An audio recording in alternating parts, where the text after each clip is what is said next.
Fala galera, Robson Lima aqui com mais um seu vlog, tudo bem? Hoje vamos falar do capítulo 9 de Aprendendo a Pensar com Sociologia de Zygmunt Bauman e Tim May, que se chama Os Negócios na Vida Cotidiana, Consumo, Tecnologia e Estilos de Vida.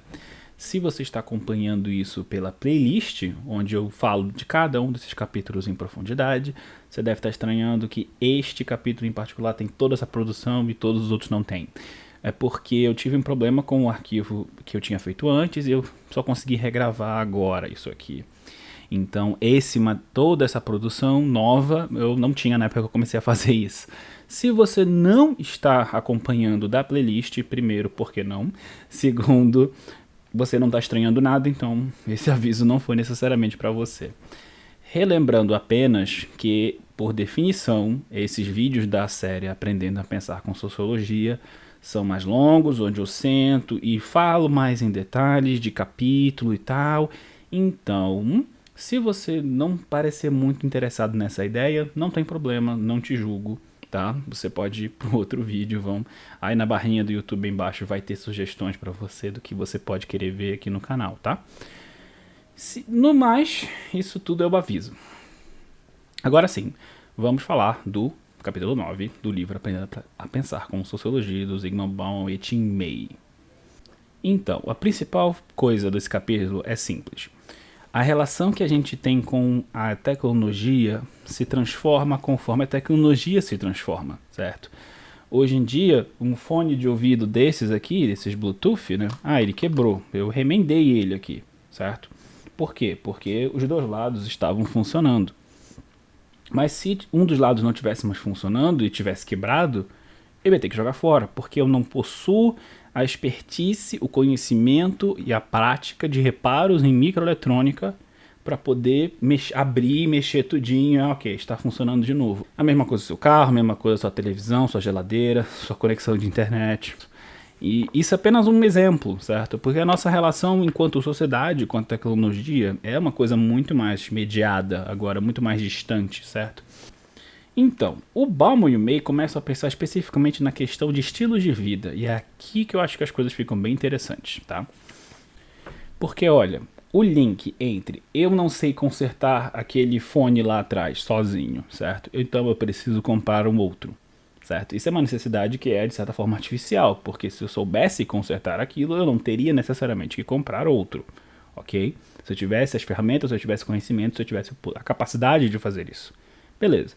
Então aí entra coisas como propaganda me dizendo, olha cara, você tem que trocar essas coisas, você não pode ficar com coisa velha assim, porque você é isso e você é aquilo, e todas aquelas coisas de propaganda que a gente conhece, né? Todas aquelas ideias de como comprar um celular X ou como usar uma roupa Y vai te tornar mais bonito, mais lindo, mais desejável, mais inteligente, ou sei lá o quê. Então, essa parte cultural, essa coisa especificamente que mira no comportamento que a propaganda tem, é disso que o Bauman e o May estão falando aqui. Então, como eles colocam na página 254, nos dois casos a gente vê a linha tênue que existe entre disseminar uma informação, no caso, olha, o seu celular velho ele possui sei lá, alguma possibilidade de estourar no seu ouvido, no seu bolso, isso vai te machucar. Beleza, certo? Isso é uma informação importante até. Mas existe uma linha tênue entre isso e as numerosas técnicas de persuasão empregadas para atingir um grupo específico de consumidores. É por isso que você vai ter que trocar para um celular novo e começa todas aquelas coisas que você super não precisava, sabia que precisava, até alguém falar para você que você precisa. Robson, mas eu sempre compro mais baratinho. Muito bem, que bom pra você, eu acho. Mas eu tô falando no sentido de a propaganda sempre vai tentar te convencer a comprar uma coisa que não necessariamente você precise, certo? Você compra o mais barato porque você sente que para sua necessidade não é uma coisa necessária, uma coisa mais alta do que, sei lá, R$700, R$600. Porque, sei lá, eu moro num lugar perigoso ou simplesmente não uso tantos recursos assim. Ok, e existem celulares para você que não consome muita coisa no celular, mas outras pessoas que têm outras necessidades vão ter outros usos e vão ter logo outros celulares, outros argumentos que a propaganda vai usar para fazer essas pessoas comprarem celulares que não são tão baratos assim, vamos colocar dessa forma. O ponto é, existe um nicho de mercado para cada tipo de coisa, certo? E a propaganda, o marketing, certo? Então, a ciência do marketing, certo? Ela existe para poder gerenciar esses nichos, ou identificá-los, criá-los de certa forma e fazer propagandas específicas canalizadas para cada uma dessas coisas, entendeu? Então, o que o Bauman e o May vão dizer é o seguinte: poxa, a gente começa a ter uma relação com o consumo que não é necessariamente simplesmente comprar algo e pronto, certo? A gente começa a ter uma relação mais de identificação com isso. Esse tipo de comportamento segmentado, sabe? Isso é uma coisa que você pode ver em outras coisas que não são celulares. Você pode ver isso em consumo de marcas de refrigerante, em consumo de marcas de roupas, de sapatos, em várias coisas, certo? Esse tipo de comportamento, de estilo de vida mesmo, de pegar o que você consome não é simplesmente um produto, é parte de todo um ecossistema de valores, ideias e modo de ver o mundo. Você vê isso, por exemplo, em pessoas que consomem produtos naturais, né? Produtos fitness. Às vezes parece que não é só um produto, tem toda uma associação com aquele whey, com aquela marca de legging, com aquela marca de peso, de halteres e tal. É desse tipo de coisa que o Bauman e o May estão falando. Como a gente está falando dessa segmentação de pequenos grupos, de estilos de vida, eu acho que cabe um parêntese aqui. O Bauman e o May estão falando em tribos, entre aspas, tá? E assim, eu acho que podia ter rolado uma nota de tradução aqui. Porque assim, a gente não usa esse termo tribos. Especialmente se vocês forem da comunicação, de jornalismo, publicidade, a gente não usa mais o termo tribos urbanas para absolutamente nada, tá? Isso há muito tempo atrás, nos anos 80, eu acho. Isso era usado mais a sério, né? Especialmente na galera da antropologia urbana. Se falava em neotribalismo e coisas assim. Michel Afessoli, um autor francês que falava bastante disso. Ele era meio que o defensor mor dessa terminologia. Mas a gente largou isso de mão, certo? Não só pelas questões, como vocês podem adivinhar, mas de, pô, cara, isso aqui não é um jeito muito bacana de se referir a populações autóctones, né, indígenas em geral. Mas também por questões mais metodológicas mesmo, tá? Simplesmente não dá para manter o termo tribo, metodologicamente falando, certo?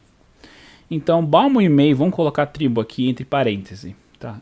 Eu assumo, pela leitura do capítulo, que eles querem dizer um grupo pequeno, segmentado de pessoas com suas ideias, seus ideais ali fechadinhos e tal.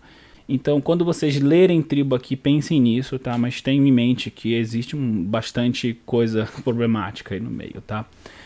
Por fim, o termo tribos aqui ele é usado para delimitar essa coisa dos grupos, certo? E mais especificamente o Bauman e May querem dizer que esses pequenos grupos que se formam em torno do consumo de determinadas marcas e do estilo de vida que elas se propõem, eu estou colocando aqui para vocês o exemplo dos produtos veganos e produtos assim, porque existe um certo viés classista no veganismo que os próprios veganos, enquanto movimento, já discutem, tá? Então isso aqui não sou eu dizendo, haha, veganos bobões. Não, eu tô falando de coisas que estão acontecendo mesmo.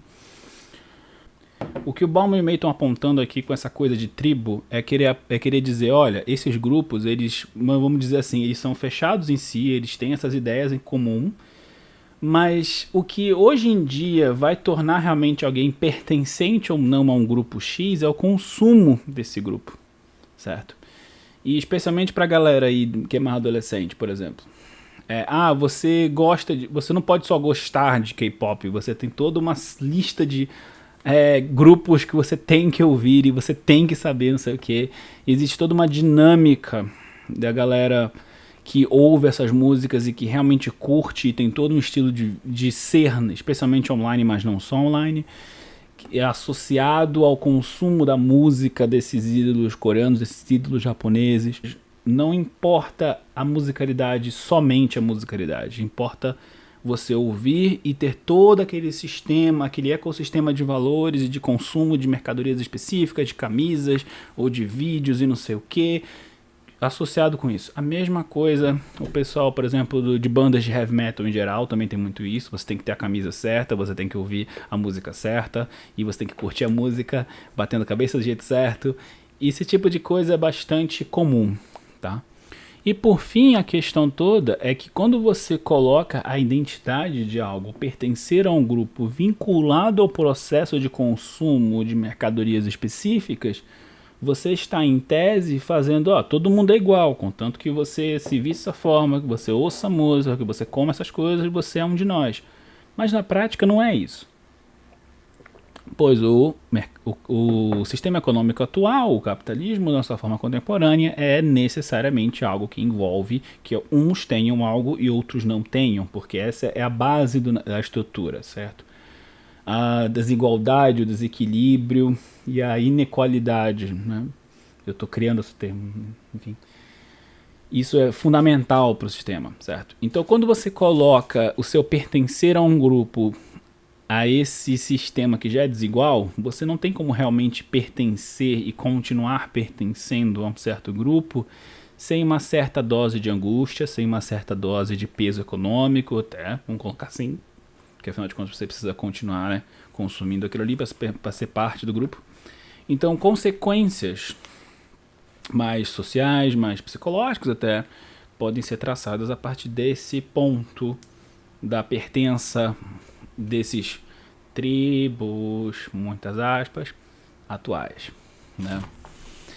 Eu realmente não achei que ia ter que fazer tantas aspas para poder explicar isso, mas infelizmente é isso, gente. É coisas do livro, tá? Nem não é só porque é um livro de sociologia que é bem requisitado que não vai ter absolutamente nada de errado nele, né? É a vida. Bom, e esse é um resumo bem resumido das grandes ideias que estão aqui no capítulo 9 do livro Aprendendo a Pensar com Sociologia, de Zygmunt Bauman e Tim May. E aí, vocês já leram o capítulo? Vocês vão ler agora? Deixem aí nos seus comentários as suas impressões sobre as ideias que estão sendo postas aqui, sobre qualquer outro comentário que vocês quiserem fazer. E no mais, gente, obrigado por tudo. Se você está vendo isso já em 2021, eu espero que 2020 não tenha sido tão ruim para você. Se você está vendo isso em 2020, então obrigado aí, feliz fim do ano. Chega, né? Tá bom, já 2020. E do mais, gente, muito obrigado e até a próxima. Robson Lima, desligando. Tchau, tchau.